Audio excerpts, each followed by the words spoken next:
शरद पवारांपासून ते अजित पवारांपर्यंत प्रत्येकच राजकीय नेत्यानं बीडमध्ये क्षीरसागरांना त्या वेळी पर्याय शोधण्याचा प्रयत्न केला. मात्र गेल्या 40-50 वर्षात त्यात त्यांना यश आलं नाही. यंदाच्या नगरपालिका निवडणुकीत मात्र क्षीरसागरांच्या व्यतिरिक्त पंडितांच्या नेतृत्वाखाली उभा केलेल्या नगराध्यक्ष आणि पॅनलला यश मिळालं, मात्र ते देखील अर्धमूर्ध. आणि त्याच्यामुळं आता नगराध्यक्ष आणि त्यांच्या सहकाऱ्यांना जर का कामकाज व्यवस्थित करायचं असेल तर क्षीरसागरांशिवाय पर्याय नाही, हे पुन्हा एकदा सत्य समोर आलं आहे.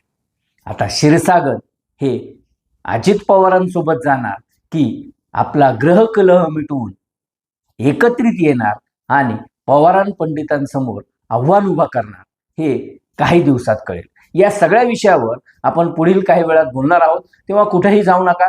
न्यूज अँड व्ह्यूजचे व्हिडिओ आवडत असल्यास लाईक करायला, शेअर करायला आणि न्यूज अँड व्ह्यूज या यूट्यूब चॅनलला सबस्क्राईब करायला विसरू नका. नमस्कार, मी लक्ष्मीकांत रुईकर. न्यूज अँड व्ह्यूजमध्ये आपल्या सर्वांचं स्वागत. 40-50 वर्षापूर्वीपासून बीड जिल्ह्यावर आणि विशेषतः बीड मतदारसंघावर कायमच क्षीरसागर घराण्याचं वर्चस्व राहिलेलं आहे. पंचायत समिती असेल, जिल्हा परिषद असेल, बाजार समिती असेल किंवा कुठल्याही सहकारी संस्था, या ठिकाणी विधानसभेसोबतच खासदारकी देखील क्षीरसागरांच्याच घरात कायम पाहायला मिळालेली आहे. नाही म्हणायला कधी सुरेश नवलेंनी, कधी राजेंद्र जगताप यांनी, तर कधी प्राध्यापक सुनील धांडे यांनी त्यावेळी क्षीरसागरांचा पाडाव करत वर्चस्व निर्माण करण्याचा प्रयत्न केला. पण पुन्हा एकदा क्षीरसागर पराभूत झाल्यानंतर देखील जनतेच्या सेवेत राहिले आणि दुसऱ्यांदा ते विजयी झाले. बीड जिल्ह्याच्या राजकारणामध्ये जर का सगळ्या घराण्यांचा इतिहास पाहिला तर पंडित असोत, पवार असोत, माजलगावचं सोळंके घराणं असो, परळीचं मुंडे घराणं असो किंवा केचं मुंदडा घराणं अथवा आडसकर घराणं, या सगळ्याच घराण्यांनी काही काळ ऊन पावसासारखा खेळ पाहिलेला आहे. कधी ते विजयी झालेले आहेत, कधी ते पराभूत झालेले आहेत. मात्र त्यांचा दबदबा हा त्यांच्या मतदारसंघापुरताच होता.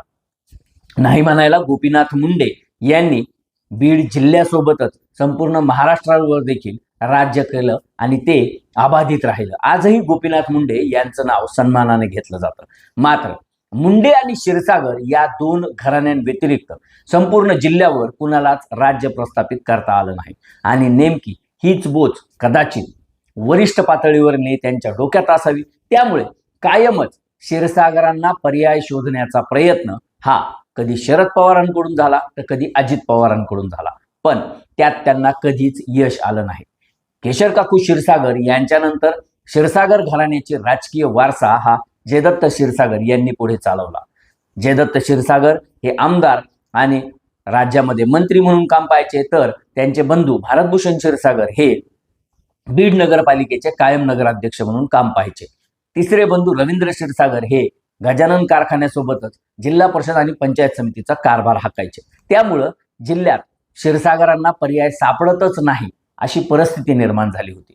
परंतु 2019च्या अगोदर जयदत्त क्षीरसागर यांच्यासमोर संदीप क्षीरसागर यांच्या रूपानं आव्हान उभा करत अजित पवार आणि शरद पवारांनी जयदत्त क्षीरसागर यांना राजकारणातून बाजूला काढण्याचा उद्योग केला. त्यात त्यांना यश देखील आलं. 2019च्या निवडणुकीत संदीप क्षीरसागर यांनी काका जयदत्त क्षीरसागर यांचा पराभव केला. त्यानंतर 2024च्या विधानसभा निवडणुकीमध्ये देखील त्यांनी आपला चुलत भाऊ योगेश क्षीरसागर यांचा देखील पराभव केला. त्यामुळं योगेश क्षीरसागर हे अजित पवारांच्या जवळ गेले आणि ते अजित पवारांच्या माध्यमातून नगरपालिकेमध्ये आपल्याच भावाविरुद्ध तगडं आव्हान उभा करतील अशी परिस्थिती निर्माण झाली होती. पण निवडणुका जाहीर झाल्यानंतर 2 दिवस उमेदवारी अर्ज भरायला राहिलेले असताना अचानक योगेश क्षीरसागरांनी भाजपमध्ये प्रवेश घेतला आणि अजित पवारांच्या राष्ट्रवादी काँग्रेसला वालीच उरला नाही.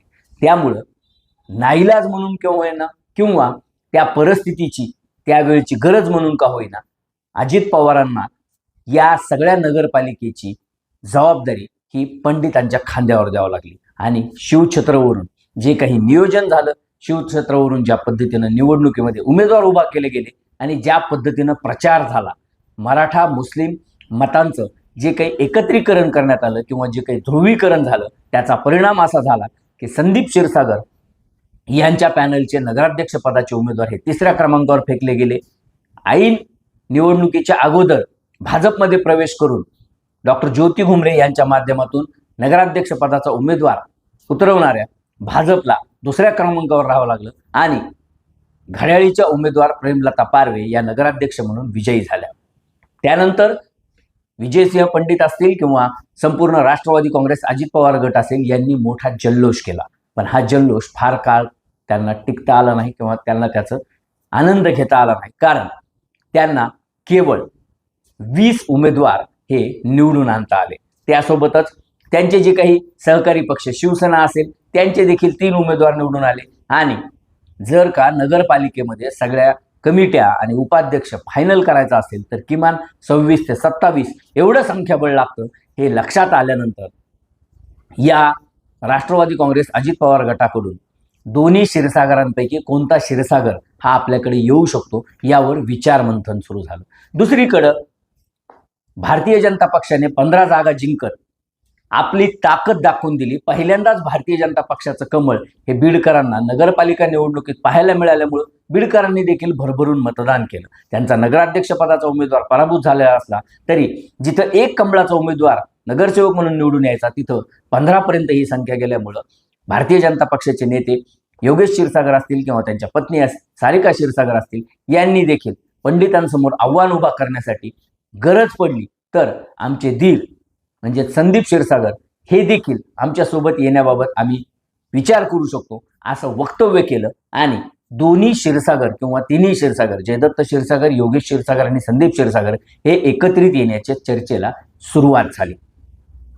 जवळपास 10 ते 12 दिवस उलटून गेलेत नगराध्यक्ष पदाचा निकाल लागून किंवा नगरसेवक पदाच्या विजयी उमेदवारांचे निकाल लागून. अद्यापही बीड नगरपालिकेमध्ये नेमकं कोण कोणासोबत जाणार, कमिट्या कोणाच्या होणार, किती सभापती कुणाला मिळणार, उपाध्यक्ष कोणत्या पक्षाचा होणार हे ठरलेलं नाही. मध्यंतरीच्या काळात गेल्या 5 ते 6 दिवसापासून आमदार संदीप क्षीरसागर हे बीडच्या बाहेर होते. ते कुठं होते याचा शोध अनेकांनी घेण्याचा प्रयत्न केला पण त्यात त्यांना यश आलं नाही. त्यांना त्यांच्याच बंधूकडून किंवा भारतीय जनता पक्षाकडून देखील संपर्क साधण्याचा प्रयत्न झाल्याची चर्चा आहे. परंतु संदीप क्षीरसागर यांनी ना भाजपच्या सोबत संपर्क ठेवलाय ना ते अजित पवारांच्या राष्ट्रवादी काँग्रेस सोबत संपर्क ठेवून आहेत. नेमकं त्यांच्या डोक्यात काय चालू आहे याबाबत प्रचंड संभ्रम आहे. संदीप क्षीरसागर यांना आज हारल्यानंतर देखील पुन्हा एकदा सत्तेत येण्याची मोठी संधी निर्माण झालेली आहे. त्यांनी भारतीय जनता पक्षासोबत जाण्याचा म्हणजेच आपल्या भावासोबत जाण्याचा किंवा सगळ्या क्षीरसागरांनी एकत्र येण्याचा जर का निर्णय घेतला तर त्याचा त्यांना फायदा होऊ शकतो असं बोललं जातंय. परंतु त्यांचा जो बेस वोटर आहे मुस्लिम आणि दलित हा त्यांच्यापासून दुरावला जाईल का अशी देखील चर्चा सुरू आहे. दुसरीकडं ते जर का अजित पवारांच्या राष्ट्रवादी काँग्रेस सोबत गेले तर त्यांना उपाध्यक्ष पदासोबत 2 ते 3 समित्या मिळू शकतात. तसेच बीड नगरपालिकेचा कारभार हा त्यांच्या हातात सोपवला जाऊ शकतो. त्यासोबतच जिल्हा परिषद आणि पंचायत समितीमध्ये देखील त्यांना झुकतं माप दिलं जाऊ शकतं अशी देखील चर्चा आहे. आता निर्णय घ्यायचा आहे तो संदीप क्षीरसागर यांना. संदीप क्षीरसागर हे घर पुन्हा एकत्रित करण्यासाठी प्रयत्न करणार की आपलं राजकीय आयुष्य जे काही राजकीय भविष्य आहे ते सुधारावं यासाठी अजित पवारांबरोबर जाण्याचा निर्णय घेणार यावर आता वेगवेगळ्या चर्चा सुरू आहेत. चौकामध्ये चहाच्या टपरीपासून ते मोठमोठ्या हॉटेलमध्ये लोक भेटल्यानंतर केवळ संदीप क्षीरसागर यांची भूमिका काय असणार यावर चर्चा करताना दिसून येत आहे.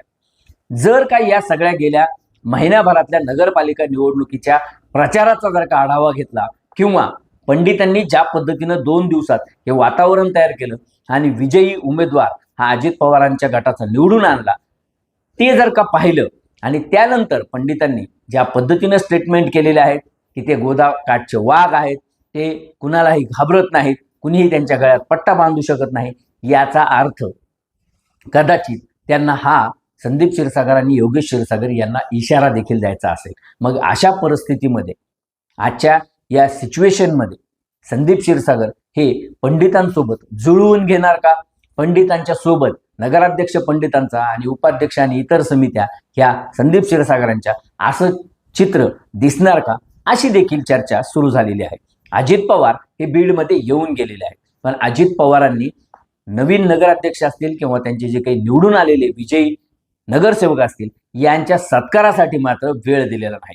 2 वेळा अजित पवारांचा दौरा रद्द झाल्यानंतर अखेर अजित पवार येऊन गेले, पण त्यांनी नगराध्यक्ष आणि नगरसेवकांच्या सत्कारासाठी वेगळा राखीव वेळ दिलेला नाही. याबद्दल देखील आता चर्चा सुरू झालेली आहे. मग अशा परिस्थितीमध्ये संदीप क्षीरसागर यांना सोबत घेतलं तर धनंजय मुंडे यांची नाराजी होणार आहे. ती नाराजी अजित पवार यांना परवडणार आहे का? त्याचसोबत जर का संदीप क्षीरसागर हे भाजप सोबत गेले तर त्यासाठी पंकजा मुंडे या पॉझिटिव्ह असणार का? अशा सगळ्या चर्चा सध्या बीडमध्ये सुरू आहेत.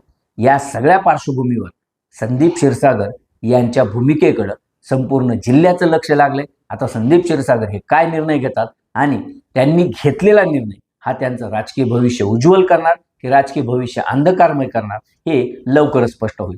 तुर्तास इतकंच. न्यूज अँड व्ह्यूजचे व्हिडिओ आवडत असल्यास लाईक करायला, शेअर करायला आणि न्यूज अँड व्ह्यूज या यूट्यूब चॅनलला सबस्क्राईब करायला विसरू नका.